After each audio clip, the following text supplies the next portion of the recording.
What is index fund. आज हम बात करेंगे इंडेक्स फंड के बारे में और इंडेक्स फंड के फैक्ट्स जान के आपके आंखें खुल जाएंगी, तो बने रहे वीडियो में। नमस्कार, मैं अजीत सिंह स्वागत करता हूं आपके चैनल ठाकुर कैपिटल में।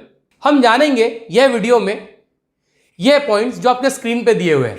What is index fund, what is the difference between mutual fund and index fund, what is the passive manage fund, what is the active manage fund, how index fund works, who should invest in index fund, risk क्या है index fund में investment करने का, expense ratio क्या है, last 20 सालों में क्या रिटर्न दिया इंडेक्स फंड ने, टैक्सेस क्या लगते हैं इंडेक्स फंड पे, और भी बहुत कुछ। म्यूचुअल फंड इंडस्ट्री कितनी बड़ी है आज इंडिया में।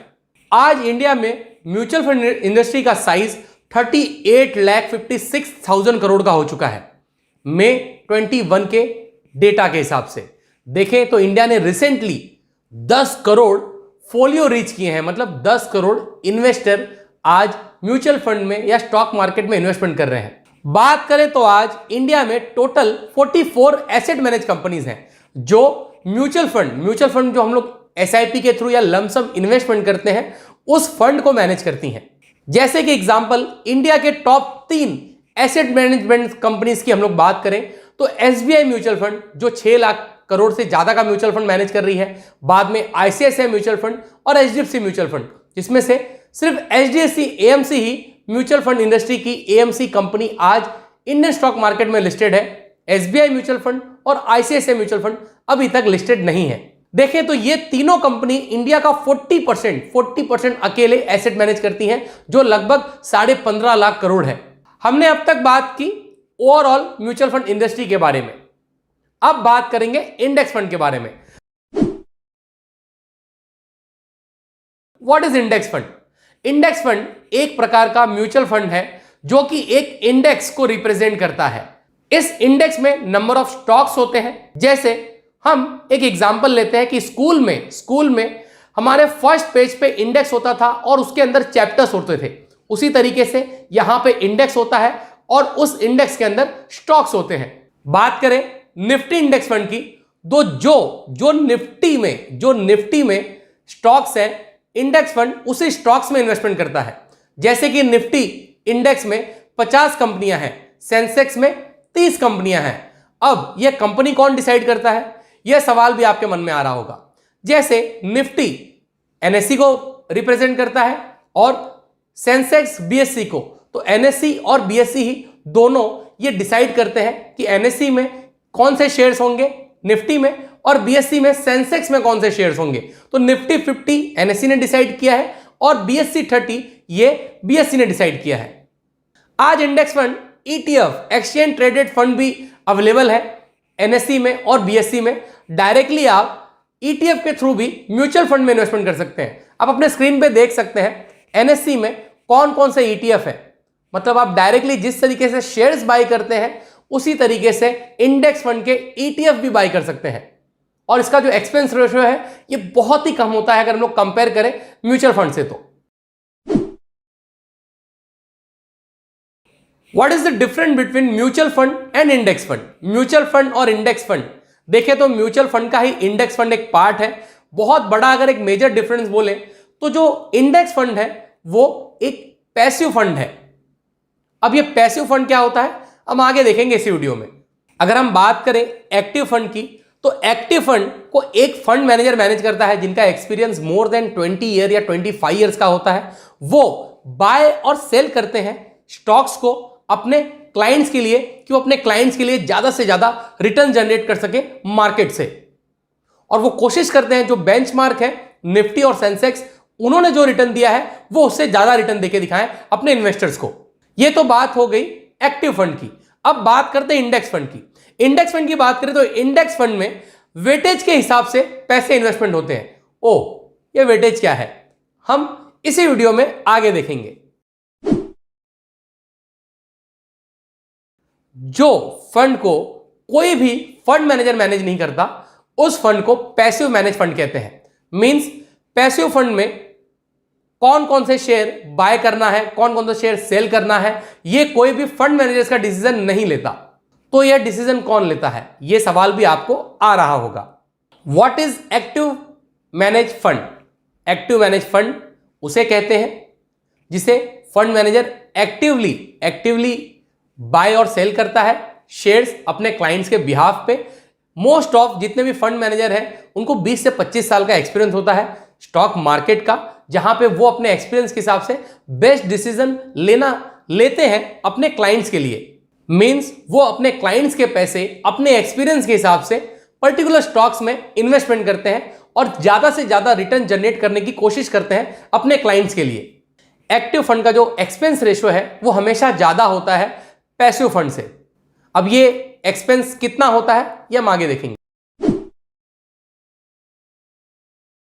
सबसे important point, how index fund works, सबसे ज्यादा इंपॉर्टेंट पॉइंट यही है और आज हम लोग अच्छी तरीके से समझेंगे कि इंडेक्स फंड किस तरीके से काम करते हैं। एग्जाम्पल, जैसे कि इंडेक्स फंड निफ्टी, जो निफ्टी है उसमें टोटल 50 कंपनियां हैं। ये 50 कंपनियां एनएससी डिसाइड करती है जैसे कि हमने पहले देखा। अब निफ्टी इंडेक्स फंड में टोटल 13 सेक्टर है।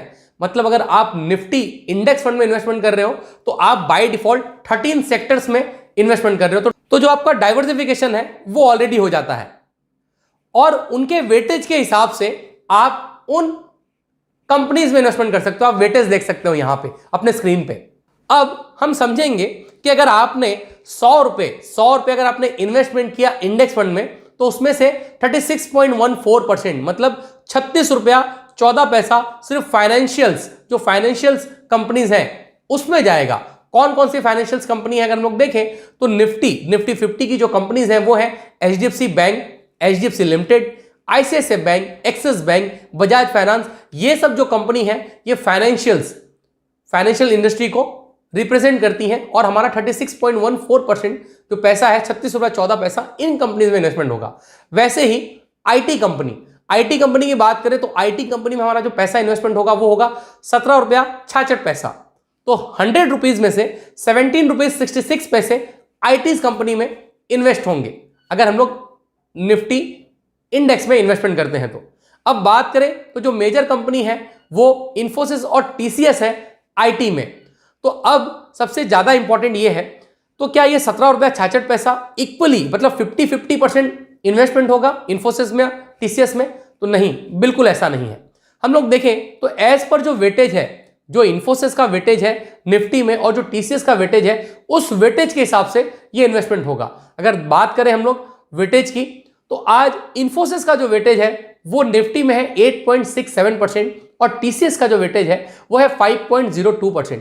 मतलब हम लोग ये देखेंगे जो 100 रुपीज इन्वेस्टमेंट होने वाले इंडेक्स फंड में वो चला गया 36 रुपया 14 पैसा फाइनेंशियल्स में और 17 रुपया 66 पैसा आईटी में। तो आईटी में से 8 रुपया 67 पैसा 8 रुपये 67 पैसा इन्वेस्टमेंट होगा इन्फोसिस में और बाकी 5 रुपया 2 पैसा इन्वेस्टमेंट होगा टीसीएस में एज पर उनके वेटेज। आप वेटेज भी अपने स्क्रीन पे देख सकते हैं कि कितने वेटेज है कौन कौन सी कंपनी के निफ्टी में, उसी वेटेज के हिसाब से उसमें इन्वेस्टमेंट करता है इंडेक्स फंड। हर सेक्टर में कितने पैसे इन्वेस्ट होंगे और हर कंपनी में उस सेक्टर्स में कितने पैसे इन्वेस्टमेंट होंगे। अगर यह वीडियो आपको पसंद आ रहा है तो जरूर इस वीडियो को अभी लाइक करें और इस नॉलेज को शेयर करें अपने फ्रेंड और रिलेटिव के साथ भी। Who should invest in index fund? कौन कर सकता है इंडेक्स फंड में इन्वेस्टमेंट? कोई भी इंडेक्स फंड में इन्वेस्टमेंट कर सकता है। बेनिफिट्स अगर हम लोग देखें, जो स्टॉक मार्केट में डायरेक्टली इन्वेस्टमेंट नहीं करना चाहते वो इंडेक्स फंड के थ्रू भी स्टॉक मार्केट में इन्वेस्टमेंट कर सकते हैं। जिनको स्टॉक मार्केट में नॉलेज कम है वो भी इंडेक्स फंड के थ्रू स्टॉक मार्केट में इन्वेस्टमेंट कर सकते हैं। अगर देखें तो इंडेक्स फंड आपको डाइवर्सिफाइड एक पोर्टफोलियो बना के देता है ऑटोमेटिक, जिससे आप इजीली इन्वेस्टमेंट कर सकते हैं अलग अलग सेक्टर और अलग अलग बेस्ट कंपनीज में। जो लोग म्यूचुअल फंड में डायरेक्टली इन्वेस्टमेंट करते हैं उनको एक्सपेंस रेशियो बहुत ज्यादा चार्ज होता है। इंडेक्स फंड में कंपेयर करें तो जो एक्सपेंस रेशियो बहुत कम है। जो लोग कंट्री के ग्रोथ पे पैसा लगाना चाहते हैं वो इंडेक्स फंड में इन्वेस्टमेंट कर सकते हैं, क्योंकि इंडेक्स फंड का रिटर्न्स टोटली डिपेंड है इंडेक्स पे। जैसे कि निफ्टी 1991 में ओनली 300 पॉइंट था और आज देखें तो निफ्टी 17,700 पहुंच चुका है। इस 30 साल में निफ्टी ने 58 टाइम्स बढ़त दिखाई है। जैसे 1991 में अगर देखें तो गोल्ड के प्राइसेस 3,800 थे और आज देखें तो ये 52,000 है। मतलब हम लोग ये देख सकते हैं कि 13 टाइम्स गोल्ड के प्राइसेस बढ़े हैं 1991 से। मतलब इंडेक्स 58 टाइम्स बढ़ा और यहां पे गोल्ड के प्राइसेस 13 टाइम्स बढ़े। अब रिस्क क्या है इंडेक्स फंड में? अगर हम कंपेयर करें इंडेक्स फंड को डायरेक्ट स्टॉक मार्केट से, तो यहां पे ये जो पैसे हैं वो डायरेक्टली स्टॉक मार्केट में इन्वेस्टमेंट होते हैं। तो शॉर्ट टर्म में भले ही आपको रिटर्न्स कम मिले, मगर लॉन्ग टर्म में बढ़िया हो सकता है। तो शॉर्ट टर्म में अगर कोई इन्वेस्टमेंट करना चाहता है तो इंडेक्स फंड से बचें। ये पैसे डायरेक्टली इक्विटी में इन्वेस्टमेंट होते हैं, तो यहां पे देखें तो ज्यादा से ज्यादा आप रिस्क में होंगे अगर इक्विटी में हम लोग डायरेक्टली इन्वेस्टमेंट करते हैं। यहां पे कोई भी पैसा डेट में नहीं होता। अब एक्सपेंस रेशो की बात करते हैं। एक्सपेंस रेशो की बात करें तो एक्टिव फंड जो है उनका जो एक्सपेंस रेशो है वो 0.05 से लेके 0.75 तक होता है, मतलब 50 पैसे से 75 पैसे वो चार्ज कर सकते हैं। पर पैसिव फंड जैसे कि इंडेक्स फंड है उसका जो एक्सपेंस रेशो है बहुत ही कम होता है, 0.02% से लेके 0.002 तक इंडेक्स फंड का एक्सपेंस रेशो आता है। यहां पे कोई फंड मैनेजर मैनेज नहीं करता पैसा, इसीलिए इसके एक्सपेंसेस कम है। अब बात करते हैं हम लोग टैक्सेस की। अगर हम बात करें डिविडेंड मिला है हमको अगर इंडेक्स फंड से, तो 10 लाख रुपए तक ये एग्जेम्प्ट है और 10 लाख रुपए के ऊपर फ्लैट 10% आपको टैक्स चार्ज होगा। अब बात करें शॉर्ट टर्म, अगर 12 महीने से कम अगर आपने इंडेक्स फंड में पैसा रखा और जो भी उस पर आपको गेन मिला है उस पर 15% फ्लैट जो भी आपका प्रॉफिट हुआ है उस पर टैक्स चार्ज होगा। अगर आपने 12 महीने से ज्यादा इन्वेस्टमेंट किया है स्टॉक मार्केट में, अब देखें तो अगर आपने 12 महीने से ज्यादा इन्वेस्टमेंट किया है इंडेक्स फंड में और वहां पे अगर 1 लाख रुपए तक अगर आपको प्रॉफिट होता है तो वो एग्जेम्प्ट है, और अगर 1 लाख रुपए के वो जो भी प्रॉफिट होता है उस पर आपको 10% टैक्स देना होगा। आप अपने स्क्रीन पे देख सकते हैं कि इंडेक्स फंड की जो लिस्ट है, जो बेस्ट इंडेक्स फंड्स हैं इंडिया में।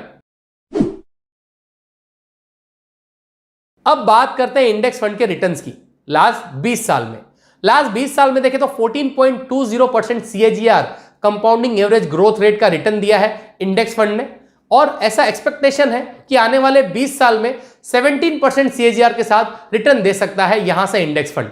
मींस जो हमारा निफ्टी है या सेंसेक्स है वो 17% कंपाउंडिंग बढ़ने की उनकी प्रोबेबिलिटी है, उनके एस्टिमेट है। मींस हम लोग ये देख सकते हैं कि जिन्होंने 20 साल पहले 5,000 का SIP किया था, आज उसकी वैल्यू 67 लाख हो चुकी है 12 लाख रुपए के इन्वेस्टमेंट पे 14.20% के CAGR से। और अगर आज, अब इसमें कोई दुखी होने की बात नहीं है, अगर हमने 20 साल पहले इन्वेस्टमेंट नहीं किया तो आज भी हम लोग इन्वेस्टमेंट कर सकते हैं आने वाले 20 साल के लिए, जहां पे हमको 17% तक CAGR मिल सकता है। मतलब लोग ये देखें, अगर आज हम 5,000 रुपीज का SIP स्टार्ट करते हैं तो ये जो फ्यूचर की वैल्यू है इसकी 1 करोड़ 11 लाख रुपए तक हो सकती है, और हम लोग ने 17% CAGR पकड़ा है। यहां पे देखें तो जो इन्वेस्टमेंट अमाउंट होगा 12 लाख रुपया, और जो फ्यूचर में जो अमाउंट बन सकता है वो है 1 करोड़ 11 लाख रुपया। अगर यह वीडियो आपको पसंद आया है तो ये वीडियो को जरूर अपने फ्रेंड और रिलेटिव के साथ भी शेयर करें। ये नॉलेज स्प्रेड करने में हमारी मदद करें। नमस्कार, धन्यवाद।